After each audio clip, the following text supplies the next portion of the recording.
Olá, galerinha, pessoal aí do 7º ano. Vamos estar agora fechando o nosso primeiro capítulo do livro do 2º bimestre, tá? Renascimento cultural e sua influência na arte, tá? Então, vou estar fechando. Vamos agora lá para a página 110, onde tem um subtítulo que diz assim, ó, Bases do Renascimento Cultural e Artístico. Então, aqui nós vamos ver a base do Renascimento, o momento histórico que foi vivido nesse período, tá? E como isso influenciou na arte, ok? Então, vamos lá. O Renascimento ele foi um período de grandes mudanças na Europa, tá? Que mudanças foram essas? O início das grandes navegações, a intensificação do comércio, o surgimento da burguesia, as reformas protestantes e o questionamento dos ideais da Igreja Católica por parte dos europeus. Então, todos esses fatores, tá, foram importantes nesse período e fazem parte são fatos históricos, né, o contexto histórico desse período aí, ok? E foi exatamente nesse contexto que se destacou o humanismo, tá? O que seria isso, o humanismo? É um movimento onde o ser humano ele foi colocado no centro das reflexões, não mais a igreja, mas sim agora o ser humano, ok? Então, ele acaba fugindo um pouquinho, ó, vou ler aqui, vou dar continuidade aqui à leitura, ó. Foi nesse contexto que se destacou o humanismo. Nesse movimento, o ser humano, não mais a igreja, foi colocado no centro das reflexões. Dessa maneira, aos poucos, a visão medieval de que Deus estava no centro de todas as coisas, o teocentrismo, tá? Teocentrismo é quando Deus é o centro de todas as coisas. Perdeu força e deu espaço ao antropocentrismo. O que seria o antropocentrismo? É justamente o contrário, é quando o ser humano passa a ser o protagonista, né? É uma forma de pensamento que deu mais protagonismo ao ser humano, tá? O qual não abandonou a crença nos preceitos religiosos, mas passou a olhar o mundo com um filtro do racionalismo. Então, ele não tira Deus totalmente da sua vida, né? Mas ele passa a procurar a verdade influenciada pelo racional e não pela fé, tá? Então, é o que fala aqui agora, passou a olhar o mundo com o filtro do racionalismo, ou seja, da busca da verdade sem influência da fé. Então aqui o homem começa a buscar sua verdade e deixando um pouquinho essa fé, não deixando de lado, né? Mas ele não usa a fé como uma busca da verdade. A busca da verdade vem através do racionalismo, ok?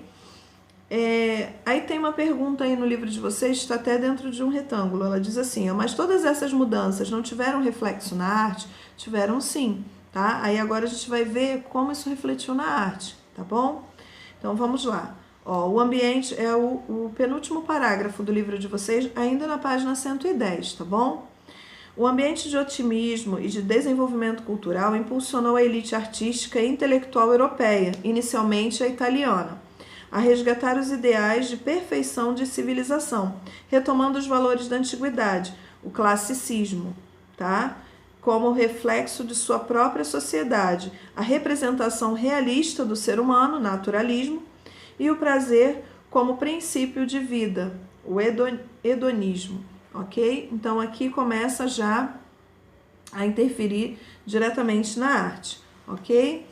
Além disso, muitas experimentações e descobertas no campo das mais variadas ciências foram feitas, tá? E aí começa a se desenvolver essas experiências que estavam sendo feitas lá com o que eu citei no vídeo até anterior, com o Cimabue, né? Que ele começa a fazer os experimentos, né? Utilizando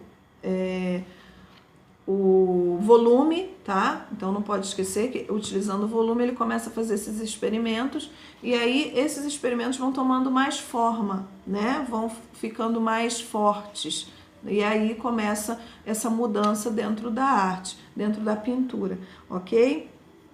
Uma marca da pintura renascentista do século XV é a profundidade, ok?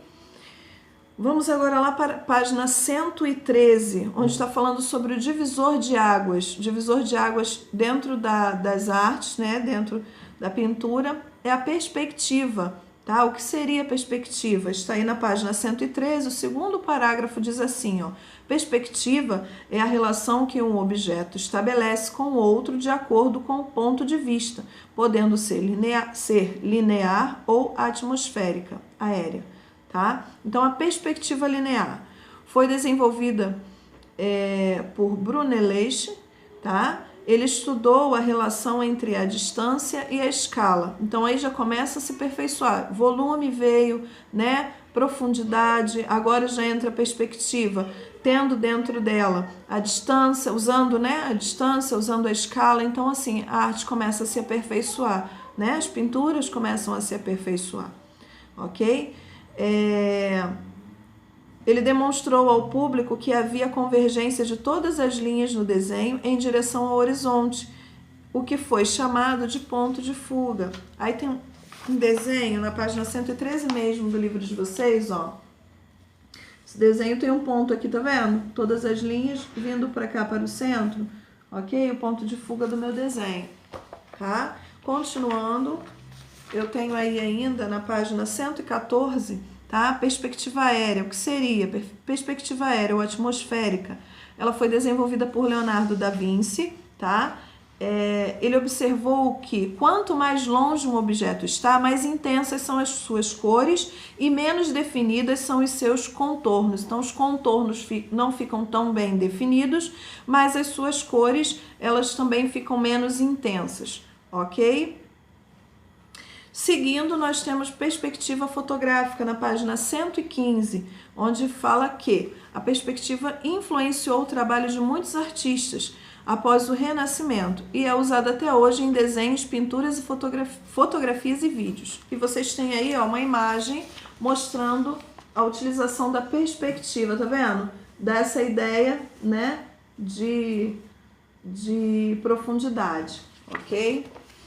E a perspectiva é uma das marcas do Renascimento. A gente não pode esquecer, tá? Ela permitiu a representação dos objetos tridimensionais, tá? Com volume, em superfícies bidimensionais, sem volume, ok? Com grande realismo, o que influenciou inúmeros artistas e movimentos artísticos ao longo dos séculos posteriores até os dias de hoje. Então, o marco do Renascimento, né, é a perspectiva, tá? É utilizar esses fatores que nós vimos, volume, né, intensidade, volume, profundidade, tá? Desculpa. E começar a usar isso dentro da pintura, o que foi um marco muito importante para a evolução das pinturas, ok? Façam os exercícios desse capítulo. Na próxima semana eu vou estar tirando dúvidas a respeito destes exercícios, ok? Beijinho e até a próxima!